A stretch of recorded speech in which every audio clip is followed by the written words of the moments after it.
ऐसे प्रेरणा स्रोत उन्होंने बताया। हमारे देश के प्रधानमंत्री आदरणीय नरेंद्र मोदी जी प्रत्येक महीने के अंतिम रविवार को 11 बजे अपने मन की बात देश के नागरिकों से साझा करते हैं। और आज वैसे तो प्रत्येक दिन बहुत उत्साहवर्धक, प्रेरणादायी और उनका जो उद्बोधन और जो भी वो सूचनाएं देते हैं जिससे हमें मार्गदर्शन मिलता है। आज देखिए, सबसे पहले आपदाओं में किस प्रकार से सहयोग करना चाहिए। आम नागरिक किसी भी प्रकार की जो आपदा आती है उसमें जनता को बचाने के लिए राहत कार्य में अपना योगदान देना चाहिए।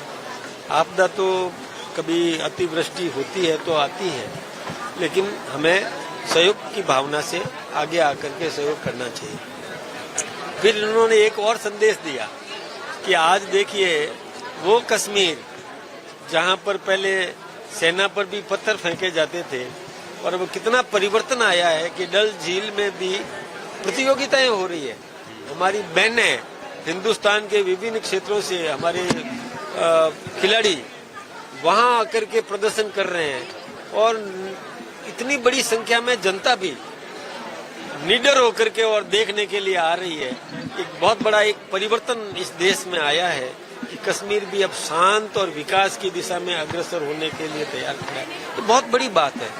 बहनों ने और एक साहू बच्ची, उसने भी और कितने मेडल प्राप्त किए, उसके गोल्ड मेडल, सिल्वर मेडल, और वो मेडल्स के वो संख्या सुनकर के भी सभी लोग हतप्रभ है कि एक सामान्य परिवार की बच्ची जिसके परिवार में कोई इस प्रकार का वातावरण भी नहीं था, लेकिन वो कितनी आगे बढ़ी, उसको भी प्रोत्साहन मिला।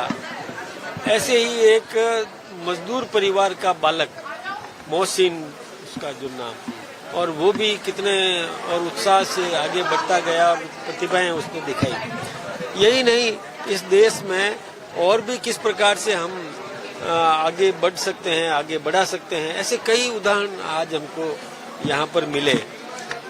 किस प्रकार से स्थानीय उत्पादों का हम उपयोग करें, वो भी हमें प्रेरणा मिली। किसी भी प्रकार का, चाहे अमेरिका टैरिफ लगाए या कोई भी कुछ भी करे, लेकिन हम डरने वाले नहीं हैं। हिंदुस्तान का नागरिक रास्ता निकालना जानता है और परिस्थिति को अवसर मान करके भी उसका उपयोग कैसे कर सकते हैं वो करने का काम किया। स्थानीय उत्पाद हम बढ़ाएं, यहाँ का उपयोग में लें, लोकल को फॉर वोकल, और इसको प्रोत्साहित करने का काम किया। इसके साथ ही किस प्रकार से किस क्षेत्र में कौन सा ऐसा काम हम कर सकते हैं जिससे कि हम अपने देश को और मजबूत कर सकें। यही नहीं, किस प्रकार से सरदार वल्लभ भाई पटेल ने इस राष्ट्र के एकीकरण में अपना योगदान दिया। यानी निजाम हैदराबाद का वो कितना अत्याचार कर रहा था और उस समय तिरंगा फहराना भी और आत्मघाती माना गया था। यानी हमला उस पर हो जाता था, कोई वंदे मातरम नहीं बोल सकता था, भारत की जय नहीं बोल सकता था। वहां पर सरदार वल्लभ भाई पटेल ने किस प्रकार से अपने शौर्य का, अपने विवेक का, बुद्धिमत्ता का और दृढ़ इच्छा शक्ति का परिचय देकर के और निजाम को भी अपास्त किया और हैदराबाद को भी हिंदुस्तान के साथ में जोड़े रखा। ऐसे देश का एकीकरण करने में सरदार वल्लभ भाई पटेल की जो भूमिका है उसकी सराहना निश्चित रूप से की जानी चाहिए। और अभी भी बहुत त्योहार आने वाले हैं।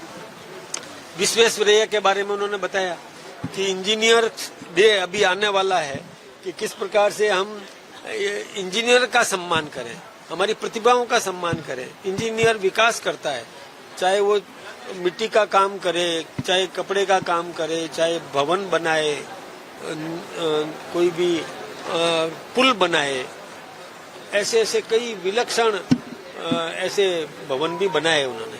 इसी प्रकार से और कहाँ कितने देशों में राम के मंदिर बने, ये भी आज हमें देखने को मिला। वहाँ मंदिर भी बने, वहाँ लोग उत्साह, इस संस्कृति को लोग अपनाने लगे हैं। ये बहुत बड़ी बात है। हमारी संस्कृति आज विदेशों में भी और इस प्रकार से लोग अपनाने लगे हैं, क्योंकि हमारा भाव भी है सर्वे भवन्तु सुखिनः।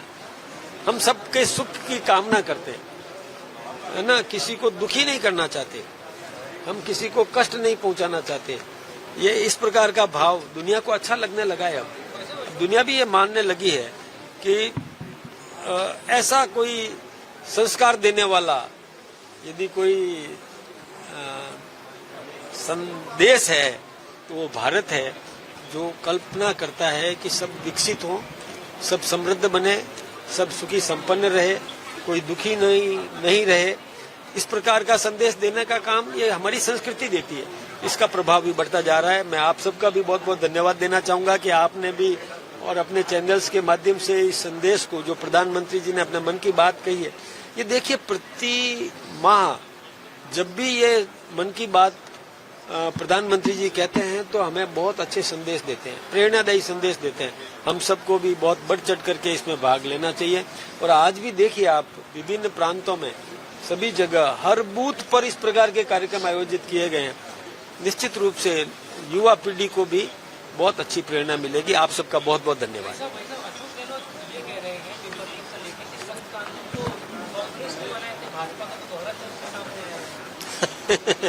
अब गहलोत साहब 19 जमाने की बात कर रहे हैं।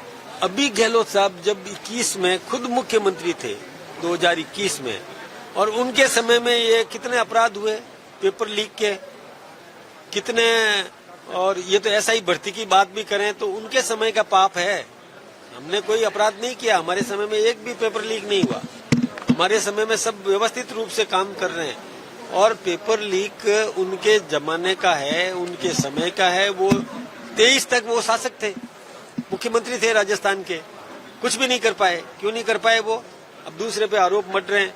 हमने तो वही किया जो समीचीन था, जरूरत माफिक था, वही किया हमने।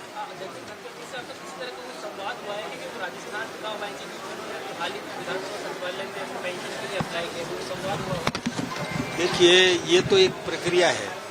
मैं भी विधायक रहा हूँ और मैं अब सांसद हो गया तो मुझे पेंशन राजस्थान की बंद होती है, वो विधानसभा से एक जगह ले सकता है व्यक्ति।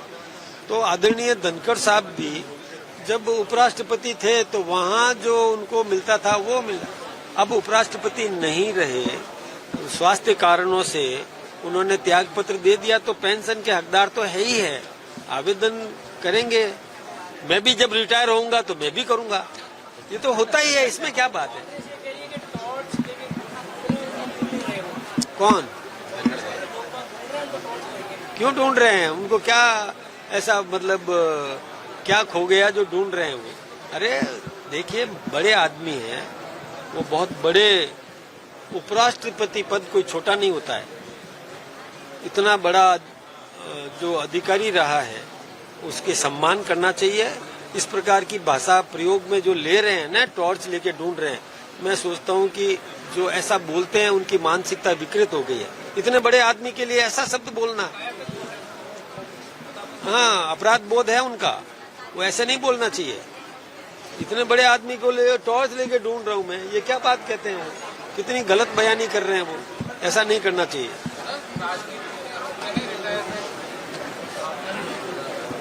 नहीं, पदों से रिटायर, दायित्व से मुक्ति। तो मैं भी जब अभी सांसद हूं, तो जब सांसद नहीं रहूंगा तो फिर मैं विधानसभा में कहूंगा भी मुझे भी पेंशन दो।